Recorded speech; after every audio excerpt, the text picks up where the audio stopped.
Ciao miau! Come avrete visto dal mio vlog di Rimini Comics, non avete visto il vlog? Beh, siete ancora in tempo per recuperare. La domenica del Rimini Comics di quest'anno ho fatto il cosplay di Frankenstein, versione Saber di Fate Grand Order. Ogni volta vi dico basta Fate e invece sono ancora qua a fare cosplay di Fate. Dal punto di vista sartoriale, questo cosplay è stato abbastanza semplice. L'ho fatto tutto io e a parte la mia macchina da cucire che si è suicidata mentre cucevo, è stato piuttosto semplice. Invece la cosa realmente difficile è stata l'arma. Non so quanti di voi conoscono Fate Grand Order, ma insomma Frankenstein in questa versione, al posto del suo affare che usa quando è Berserk, nella versione estiva, ovvero quella Saber, ha una spada, che non sembra neanche una spada. Nel video di oggi vi spiegherò come ho costruito questo aggeggio infernale. Iniziamo con qualche premessa. Questa è stata la mia prima esperienza con un prop del genere. Non avevo mai partecipato alla creazione di un'arma in prima persona e mi ha insegnato molto, non vedo l'ora di farne altri. Pensandoci, questo titolo è un po' clickbait perché in realtà non sono stata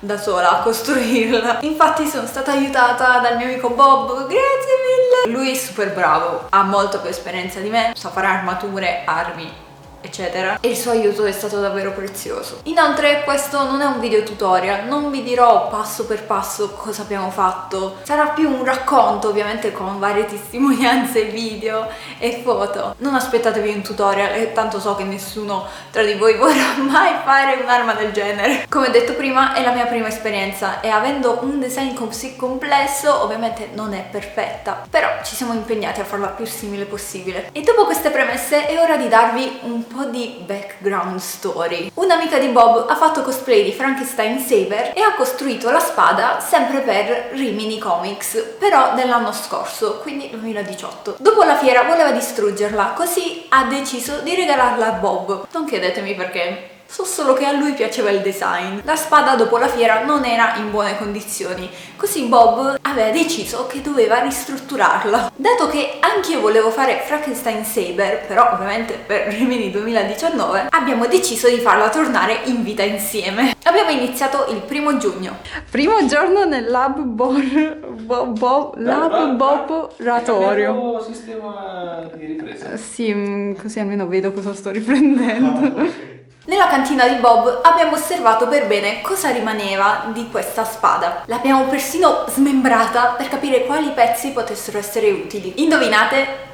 Nessuno. Bob voleva rifarla praticamente da capo. Delle parti della spada originale abbiamo tenuto solamente la palla, il cerchio di polistirolo e anche questi 2 tubi in alto. Da questo quindi potrete capire perché l'abbiamo ribattezzata Teseo. Nel vlog infatti dico 2 volte che l'ho chiamata Teseo, ma non vi spiego perché. Come avete chiamato?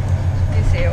Il suo nome è Teseo. Sarebbe stato troppo lungo da raccontare. Adesso invece posso dirvelo. Il nome viene da un paradosso. Il paradosso della nave di Teseo. Il paradosso della nave di Teseo esprime la questione metafisica dell'effettiva persistenza dell'identità originaria per un'entità le cui parti cambiano nel tempo. Che a parte la definizione di Wikipedia, quest'arma è stata come la nave di Teseo. Si narra che la nave con cui ha viaggiato Teseo, per farla rimanere uguale negli anni, sia stata pian piano sempre modificata, ricambiando i pezzi, ma mantenendo sempre lo stesso identico aspetto. Quindi la nave in questione può essere considerata comunque la nave di Teseo, anche se ha tutti i pezzi diversi da come era all'inizio. Questa è un po' la teoria dietro la nostra spada, no? Perché effettivamente alla fine ha lo stesso aspetto della spada che ci ha donato l'amica di Bob, ma è considerabile sempre quella spada o una nuova spada, anche se sono uguali. Torniamo a noi. Abbiamo smembrato questa povera spada e abbiamo trovato anche cose strane, del tipo il cerchio di polistirolo era ricoperto da una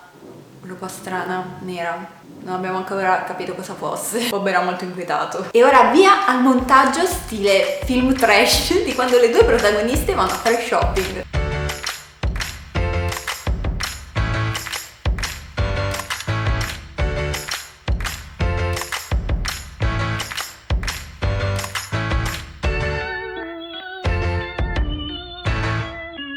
tornati nel laboratorio, abbiamo preso i vari pezzi staccati dalla spada originale per ricalcarli su una nuova lastra di polistirene. Il polistirene è un materiale super leggero, adatto per fare questo tipo di armi. Fatto ciò, Bob ha ritagliato le sagome con un arnese che sa usare solo lui, che però è davvero utile per tagliare polistirene. Vi giuro, fa un rumore quando taglia il polistirene, che è diventato il mio nuovo ASMR preferito. Vi lascio il link in descrizione per comprarlo.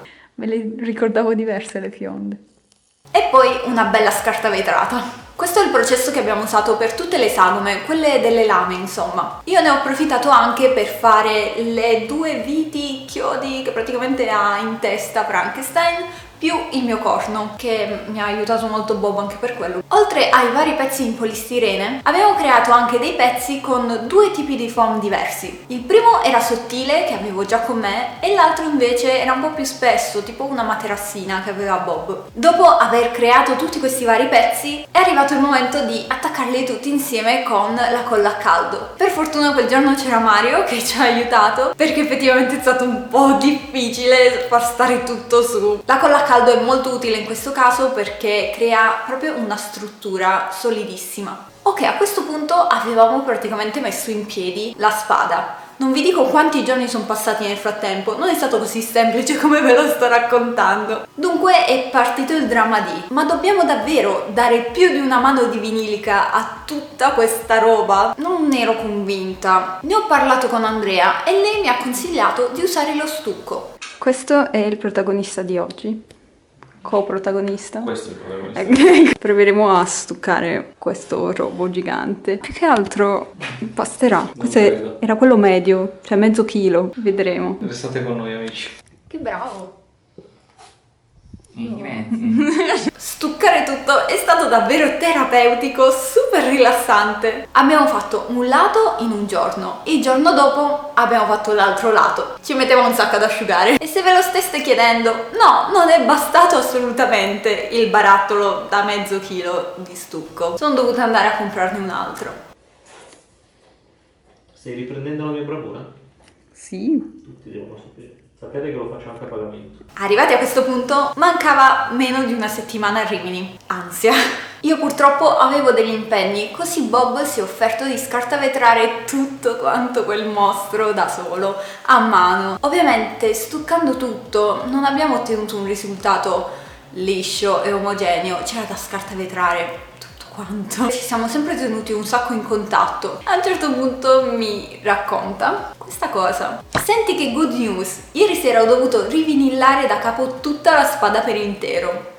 Praticamente lo stucco andava bene, ma ne abbiamo messo poco, quindi in alcuni punti l'imando è venuto via. Allora ho dovuto tappare i buchi con il Vinavil. Quando l'ho colorata sul Vinavil il nero era lucido e sullo stucco opaco. Allora ho dovuto rivinillare tutto, così ora colorando viene tutto lucido uniforme. È un pazzo, però è Bob, quindi non mi ha stupito più di tanto. In effetti ci eravamo detti che lui avrebbe dato una mano di nero a tutto quanto e io poi l'avrei colorato a casa sul mio balcone. Non mi aspettavo questa cosa e mi spiace per Bob. Alla fine è venuto benissimo e vederla tutta nera faceva super figo, sembrava un altro tipo di arma, sembrava uscita da Final Fantasy. In tutto ciò siamo arrivati al 16 luglio, 2 giorni prima della partenza. Bob mi ha portato a casa la spada tutta nera. Io l'ho colorata sul balcone con le bombolette che avevamo comprato. Ho colorato le parti in grigio e d'oro, poi ho dato il grigio un po' più chiaro sui lati delle lame e insomma